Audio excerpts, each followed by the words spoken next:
Então aqui estamos para mais um momento de estudo, porque esta casa é também uma escola. Um estudo que eu já iniciei para preparar este tema e que vos trago singelo, mas necessário para a nossa evolução espiritual. E é para isso que aqui estamos, para aprender.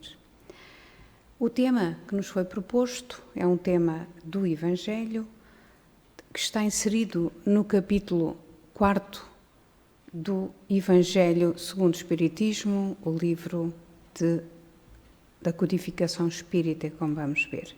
Ninguém poderá ver o reino de Deus se não nascer de novo.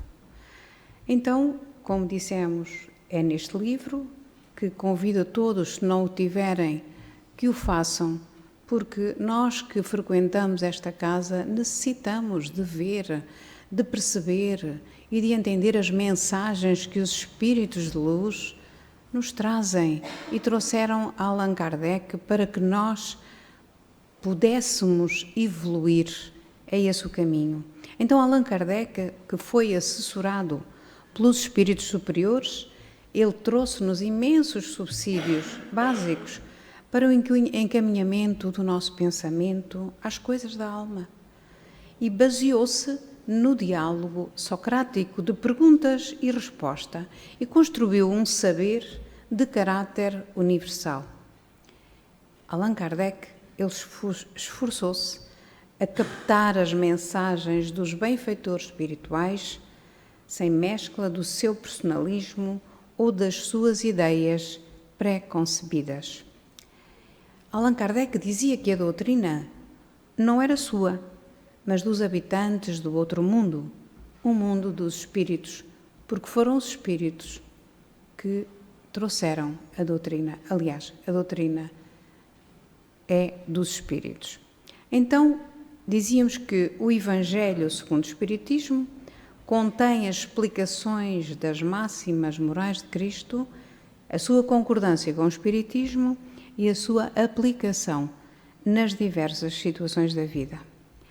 Este capítulo 4º, onde está inserido o tema Ninguém poderá ver o reino de Deus não nascer de novo, tem diversos itens que não vamos ler todos. Vamos falar da ressurreição e da reencarnação e depois das instruções dos espíritos, os limites da encarnação e a necessidade, porque é que nós temos de encarnar.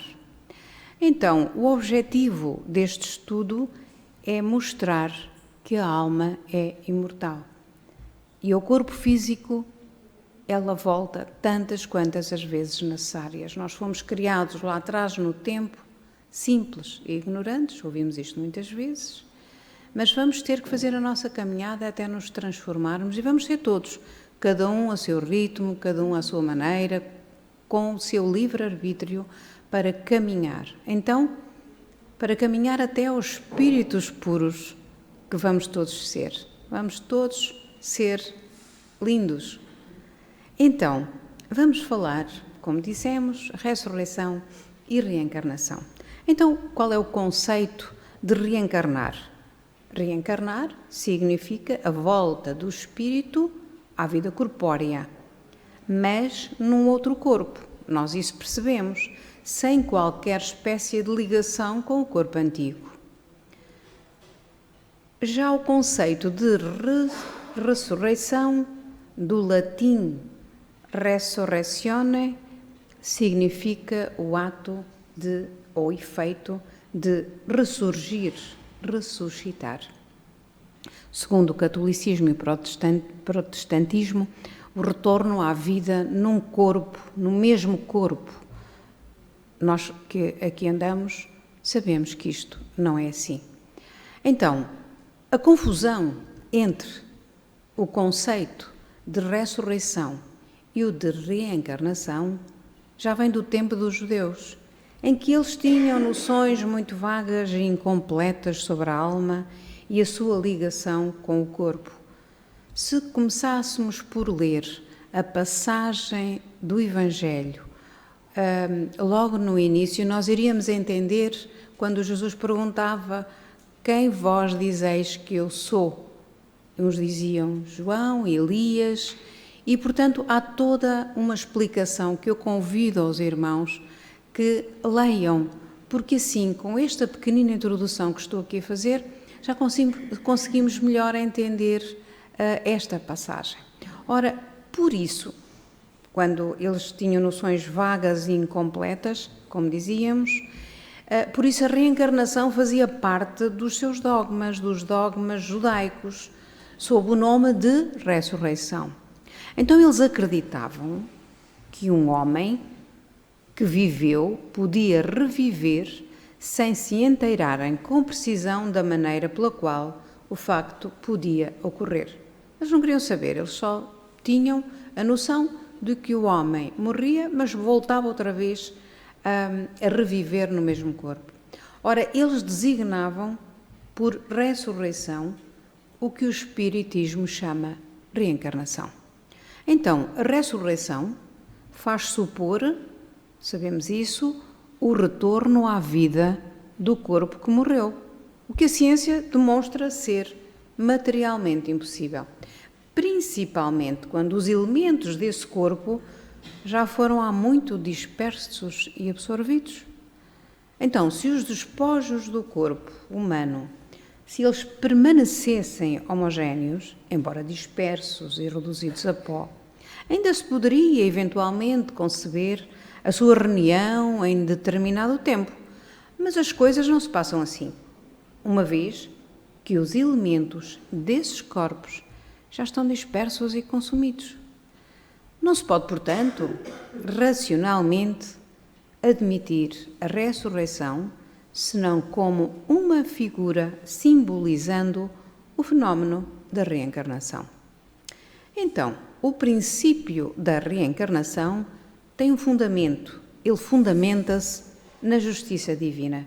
E dessa forma, a lei de reencarnação elucida, esclarece todas as anomalias e faz-nos compreender que Deus deixa sempre uma porta aberta ao arrependimento. No início nós dizíamos que cada um vai ao seu ritmo. Jesus não corre atrás de nós. Nós é que fazemos o nosso caminho, que é individual e intransferível. Então, para isso, Deus, na sua infinita bondade, Ele permite-nos que encarnemos tantas quantas as vezes necessárias ao nosso aperfeiçoamento espiritual, utilizando-se deste e de outros orbes disseminados no espaço. Quem esteve na palestra anterior apercebeu-se que há muitas moradas na casa de meu Pai. E é verdade, estes orbes, nós hoje estamos na Terra, mas amanhã podemos estar num outro planeta qualquer, consoante a nossa evolução. Isto também nos diz Allan Kardec neste livro, no capítulo 4. Qual é então a finalidade da encarnação? Por que é que temos que reencarnar? Em primeiro, para espiar. E espiar o que é que significa? Resgatar, remir, pagar.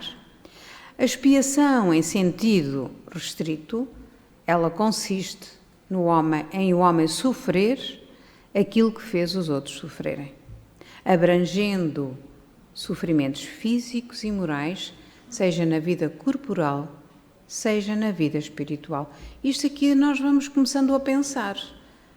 Eu não posso fazer mal aos outros, nós temos que seguir ao lema e perguntar, eu gostava que o outro me fizesse aquilo que eu lhe vou fazer? Essa pergunta é excelente para nós nos podermos evoluir. Eu faço aos outros aquilo que gostaria que me fizessem? Temos que ir pensando. Então, a outra finalidade de encarnação é a prova. A prova em sentido amplo, cada nova existência corporal é uma prova para o espírito. A prova, às vezes, ela confunde-se com a expiação, mas nem todo o sofrimento é indício de uma determinada falta. Trata-se, frequentemente, de simples provas escolhidas pelo espírito para acabar a sua purificação e acelerar o seu adiantamento. Quando estamos na erraticidade, nós, que já vimos vimos o filme, lemos o livro, o Nosso Lar, nós conseguimos perceber que há diversos ministérios e no ministério da reencarnação é aí que são estudadas as provas e aqueles que eventualmente já tenham merecimento, esses podem escolher as provas. Mas quando estamos do outro lado, parece tudo fácil, só que depois o corpo é um grande atrapalho e temos a infinita bondade do Pai, através dos irmãos de luz que nos acompanham, que nos dizem: calma lá, não levas estas provas todas, tu se calhar nem a mais simples vais conseguir fazer. E é verdade. Nós realmente, quando estamos com os olhos abertos, de vendas tiradas, pensamos, é tudo muito fácil. Mas assim, a finalidade da expiação, ela serve de uma prova, sempre de prova, mas a prova nem sempre é uma expiação. Há ainda outra finalidade da encarnação, que é a missão. Vêm muitos missionários. A missão é uma tarefa a ser cumprida pelo espírito encarnado. Em sentido particular, cada espírito desempenha tarefas especiais, numa ou noutra reencarnação, encarnação, aliás, neste ou naquele mundo, naquele orbe. Há, sim, missão dos pais, dos filhos, dos avós, missão dos professores, a missão dos médicos, dos enfermeiros. São missões. A irmã Leonor, os médiuns, são missões. Esta escola, esta doutrina que nós aqui vamos aprendendo, ela é também uma missionária, no nosso ponto de vista. Então, há outra finalidade ainda, que é a cooperação na obra do Criador. Através do quê? Do trabalho, os homens colaboram com os demais espíritos na obra da criação. É necessário, para evoluirmos todos, é necessário o progresso, o desenvolvimento e, portanto, somos co-criadores do Cristo. Ora, é necessário ainda, o ponto 5, ajudar a desenvolver a inteligência. E por isso é que estudamos, por isso é que é necessário a nossa evolução intelectual. A necessidade do progresso impele o espírito às pesquisas científicas. É necessário. Os estudiosos, os investigadores, e com isso a inteligência desenvolve-se. A sua moral se depura. Nem sempre. Às vezes, um acompanha o outro. O desenvolvimento espiritual nem sempre acompanha o desenvolvimento intelectual. É feito paulatinamente, sendo possível desenvolver moral e intelectualmente, tanto melhor, mais depressa é a caminhada. Ora, é assim que o homem passa da selvageria à civilização. Isto não é difícil de percebermos, com certeza. Então, a encarnação ou reencarnação tem outras finalidades específicas para este ou para aquele espírito. Cada um vem com a sua missão, a sua tarefa. Ora, qual é a justiça da encarnação? Nós podemos perguntar. Então, a justiça da reencarnação, que consiste em admitir para o homem muitas existências sucessivas, ela é a única que corresponde à ideia de justiça de Deus com respeito aos homens de condição moral inferior. E se nós percebermos e pensarmos que somos criaturas neste momento encarnados, que por vezes não fazemos o melhor, que maltratamos o nosso corpo, que somos viciosos, seja qual for o vício, seja qual for a sua tendência.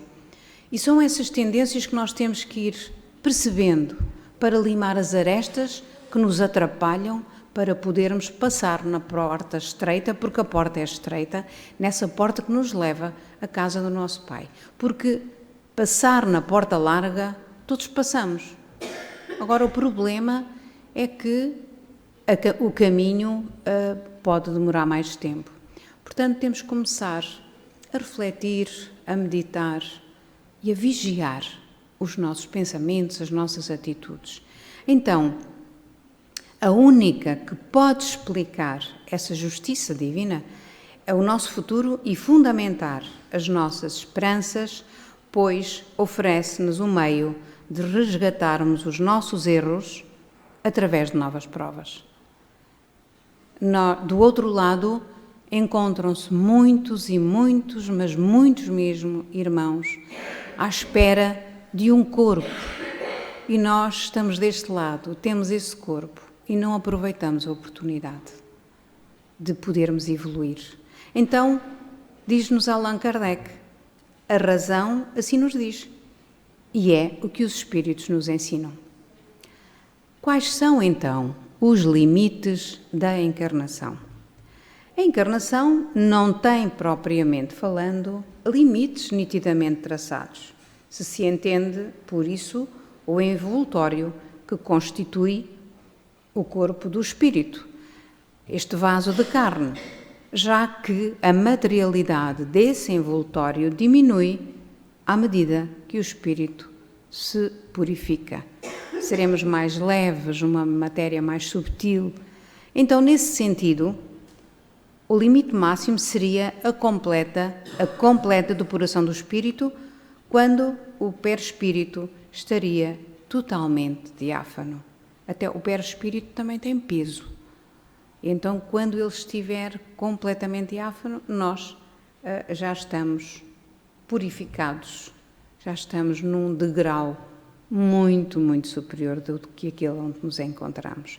Mas mesmo assim, mesmo espíritos já muito puros, há trabalho a realizar, pois podem vir em missões para ajudar os outros a progredirem. Nós sabemos, são tantos os missionários, e se não fossem eles, ai de nós. Isto diz-nos Allan Kardec também no capítulo 4º. Então, concluindo, a reencarnação fundamenta todo o nosso desenvolvimento moral e intelectual. E sem ela, a existência física perderia a perspectiva de uma vida futura, o que nos levaria ao materialismo. E nós sabemos que há tantos irmãos materialistas que pensam, eu agora vou aproveitar a vida, eu quero é gozar, eu quero é viver, eu vou comer, eu vou beber, eu vou. Só que depois, para voltar de novo, vai ter que aprender muito. Então, essa existência física, com ela, portanto, a perspectiva de uma vida futura, com ela todo o sofrimento encontra a sua explicação lógica. Porque é que sofremos? Porque é que estamos aqui? Porque é que temos a passar por esta ou por outra situação? Porque é que eu estou nesta família onde há tantos atritos, tantos conflitos? Não é por acaso. Não é por acaso que nós nascemos no seio daquela família. E é ali, em primeira instância, que precisamos de olhar à nossa volta e nos acertarmos uns com os outros. Não é fácil, nada fácil, mas é o amor do Pai que nos compele para podermos evoluir, nós possamos acertar as contas, em primeiro lugar, com os nossos familiares. Allan Kardec diz-nos que o homem é, assim, o árbitro constante da sua própria sorte. Nós não nos podemos queixar de ninguém, senão de nós próprios. Então, ele pode aliviar o seu suplício ou prolongá-lo indefinidamente. Sua felicidade ou sua desgraça dependem da sua vontade de fazer o bem. Nós temos que ter a força de vontade para praticar o bem. Que a vossa mão esquerda não saiba o que a direita deu. E aquela máxima de Allan Kardec, que nos diz nascer, morrer, renascer ainda e progredir sem cessar, tal é a lei. Então que Jesus nos ilumine a nossa caminhada para podermos ser amanhã melhores do que fomos hoje. Obrigada pela vossa atenção. Muita paz para todos.